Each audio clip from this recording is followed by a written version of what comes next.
जंगल में बरसात का मौसम चल रहा था। रानू चिड़िया अपने दो छोटे बच्चों के साथ रहा करती थी। रानू चिड़िया बहुत ही ज़्यादा ईमानदार चिड़िया थी और वह जंगल में हर किसी की मदद किया करती थी। रानू चिड़िया के पड़ोस में हरिया तोता रहा करता था। कुछ ही दिनों में हरिया तोता की बेटी पीलू चिड़िया की शादी होने वाली थी। सब लोग उसी काम में लगे हुए थे। पीलू चिड़िया की शादी वाले दिन बहुत तेज़ बारिश होने लगती है और फिर उस दिन रानू चिड़िया अपने बच्चों को भी शादी में जाने के लिए तैयार कर रही थी। चलो बच्चों, जल्दी से तैयार हो जाओ, ज़्यादा देर मत करो, बारिश और बढ़ जाए उससे पहले हमको हरिया काका के घर समय से पहुंच जाना होगा, बारात भी आती ही होगी। तभी रानू चिड़िया अपने बच्चों को तैयार कर ही रही होती है, तभी वहाँ हरिया तोता पहुंच जाता है। अरे हरिया काका, आप अभी इस वक्त? अरे रानू बेटी, क्या बताऊं, ये मूसलाधार बारिश ने तो मेरा सारा नुकसान ही कर दिया है। बेटा, शादी के लिए मेहमानों के खाने के लिए जो राशन मैंने रखा था वो बारिश की वजह से ख़राब हो चुका है। अब बारात भी पहुंचने वाली है बेटी, इसलिए मैं तुमसे मदद मांगने आया हूँ कि बेटा तुम मेरी कुछ मदद कर सको तो। मुझे ज़्यादा तो नहीं, बस 40-50 पक्षियों के लिए अनाज का प्रबंध करना है। अगर तुम थोड़ी बहुत मदद कर दो तो तुम्हारा बहुत आभार रहेगा। बारिश न होती तो मैं किसी से बाज़ार से अनाज मंगवा लेता।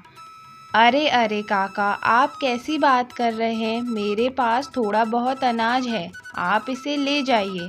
पीलू बहन की शादी अच्छे से हो जाए बस। पीलू मेरी भी तो छोटी बहन जैसी है। आप ये राशन ले जाइए काका, बारात किसी भी समय आती होगी।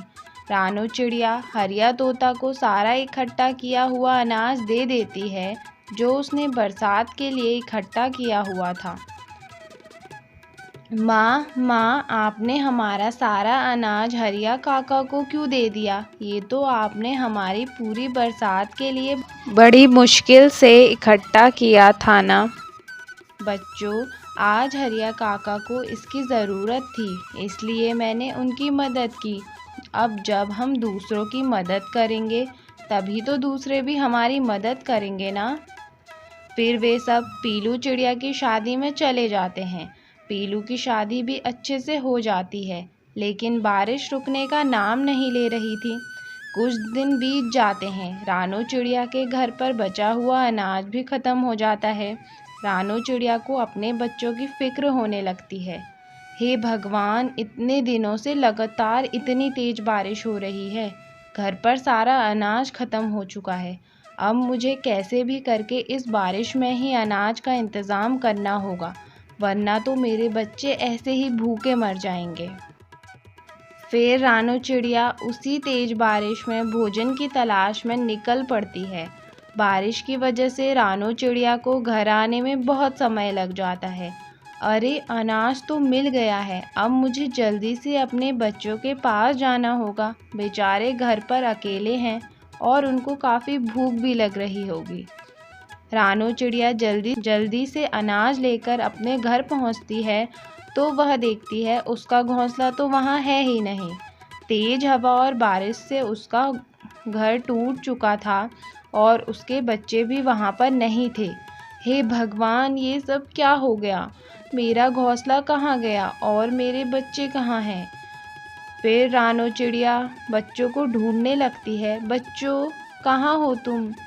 मेरे बच्चों, हे भगवान, ये सब क्या हो रहा है मेरे साथ? मेरे बच्चे पता नहीं किस हाल में होंगे और न जाने कहाँ होंगे।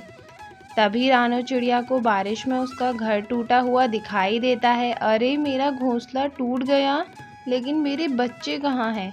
भगवान, मेरे बच्चों की रक्षा करना। फिर रानू जंगल में अपने बच्चों को ढूंढते ढूंढते आवाज़ लगाती है। बेटा चिंटू, कहाँ हो बेटा? तुम दोनों कहाँ हो चिंटू पिंटू? तुम्हारी माँ यहाँ है, कहाँ हो तुम? तभी हरिया तोता रानो चिड़िया की आवाज़ सुन लेता है और वह रानो को आवाज़ लगाता है, रानो रानो बेटा, यहाँ तुम्हारे बच्चे मेरे घर पर हैं। रानो हरिया के घर चले जाती है और अपने बच्चों को देखकर बहुत खुश हो जाती है। बच्चों, तुम दोनों सुरक्षित हो ना? कहीं पर चोट तो नहीं आई ना तुम दोनों को?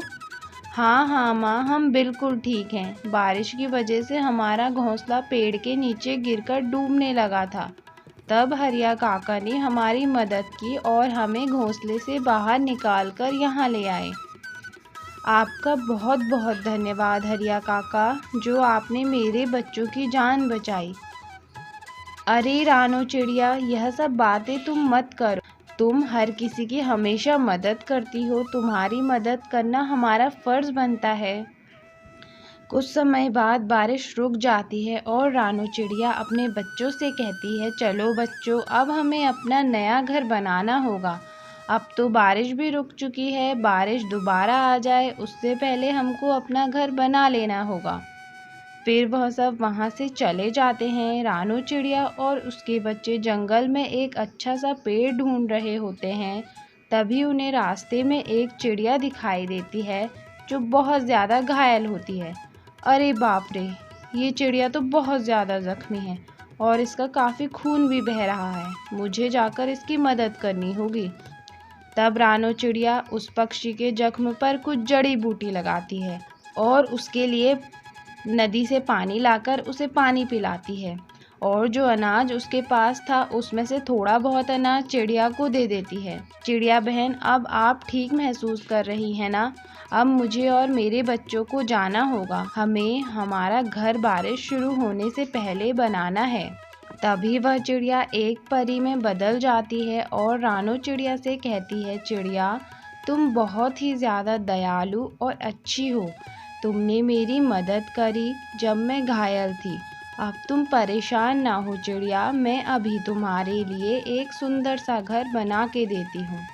तभी वह परी अपनी छड़ी घुमाती है और वहीं पर एक जादुई पेड़ आ जाता है जिसमें एक सुंदर सा मिट्टी का घर होता है और साथ ही बहुत फल लगे होते हैं। रानो चिड़िया और उसके बच्चे यह देखकर बहुत ज़्यादा खुश हो जाते हैं और अपने नए घर में खुशी खुशी रहने लगते हैं।